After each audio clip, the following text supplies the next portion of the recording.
ತೇಜ್ ಪ್ರಭು ನ್ಯೂಸ್ಗೆ ಸ್ವಾಗತ. ರಸಿಕ ವ್ಯಾಖ್ಯಾನಮಾಲಾ ಶ್ರೀ ವಿಠ್ಠಲ್ ಮಂದಿರ್ ಗಾಂಧಿ ಚೌಕ್ ಸಂಕೇಶ್ವರ ಇಲ್ಲಿ ಇಂದು ಸೋಮವಾರ 26 ಫೆಬ್ರವರಿ 2024ರಂದು ಈ ರಸಿಕ व्याख्यानमाला जरुगिತ್ತು.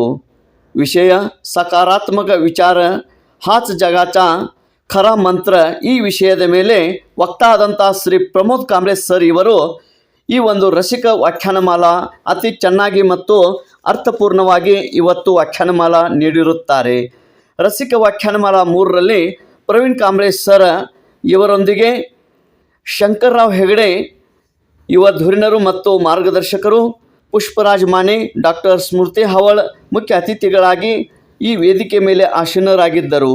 ಉಪಸ್ಥಿತಿ विजेत थोरवत, मधुकर माने, अरविंद कुराडे, बसवराज नागराणे, अशोक जाधव, विजय शिरगामी, दशरथ माने, शशिकला मोरे, सुमन जाधव, सविता सावंत, मारुति शिंदे, दत्ता शिंदे, शंकर सपाटे इವರು ವಂದನಾರ್ಪಣೆ ಮಾಡಿದರು.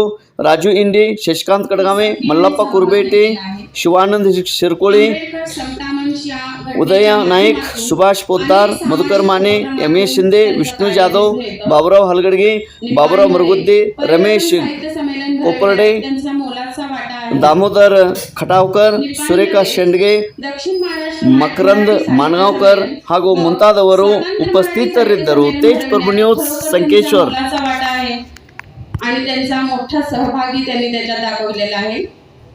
शास्त्र भारतीय घटनेतून महाराष्ट्रात वेगवेगळ्या ठिकाणी विद्यार्थ्यांच्या संघटनांचा कार्यक्रम त्यांनी केलेला आहे.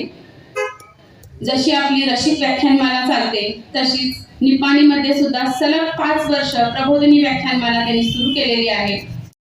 आजचे वक्ते आहेत प्रमोद कांबळे सर. त्यांच्या आता काही त्यांचा परिचय करून दिलेला आहे. तसंच आमचे डॉक्टर मॅडम आज रसिक माला ऐकण्यासाठी फार उत्सुकतेनं आलेलो होतो. दुर्दैवानं काही जरा ऐकलं, पण मी ते कामासाठी जावं लागलं आहे. सगळ्यांची क्षमा बघून मी सोडत आहे. आपल्या अंगावरती येणार आणि मग ते पळायला लागले. एवढ्या शेतात काम करणारा एक शेतकरी बांधव त्यांना सांगितलं, अहो स्वामीजी पळू नका. ते पळता सांगितल्यावर माकडांचा एवढा मोठा कळप आहे आणि तो अंगावर येणार, पळू नका असं कसं काय तुम्ही सांगाल? नाही म्हणाले, माझा अनुभव आहे, तुम्ही पळू नका, तुम्ही थांबा, फक्त एवढं करा, त्या माकडांच्याकडे जी तुमची पाठ आहे ती पाठ फिरवा आणि माकडांच्याकडे तोंड करून वेरा. एवढं तुम्ही करा, ती माकडे येणार नाही. स्वामीजी फिरले आणि माकडांच्याकडे तोंड करून उभं राहिलं. सगळा माकडाचा कळप जिथल्या तिथं थांबला आणि मग स्वामीजींना त्यातनं जगण्याचं तत्वज्ञान समजलं आणि ते जगाला सांगायला लागले स्वतःच्या अनुभवातून की माकड ही माकडं नव्हती, तो आपला संघर्ष होता, ती आपल्या समस्या होती, ती आपली प्रश्न होती. जीवनामध्ये आलेली प्रश्न या माकडासारखी आपल्या मागे लागतात. आम्ही जर पुढे पळायला लागलो तर ती आमची पाठ सोडत नाही.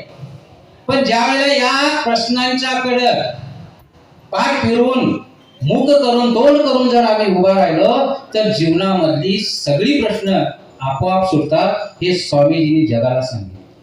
समस्येकडे पाठ फिरवा आणि सामोरे जा, सगळी समस्या तुमची दूर होईल. ही समस्या दूर होण्यासाठी आम्ही समस्याला सोडून, म्हणून आत्महत्येची कारण ही एवढीच आहेत की आम्ही जीवनाकडे आता काय नाही, माझं संपले आहे अशा नकारात्मक वृत्तीनं बघतो आपण आणि त्यामुळे मग आपलं जीवन संपवावं असं वाटतं. जीवनामध्ये जगण्यासाठी खूप आहे. अगदी 30-35 वर्षाचा कालखंड आम्ही बघा.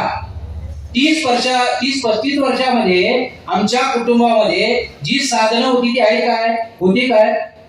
टीव्ही होता, रेडिओ एखादा असेल गलीमध्ये एखादा. आज सगळं जग तुमच्या मुठीमध्ये आहे.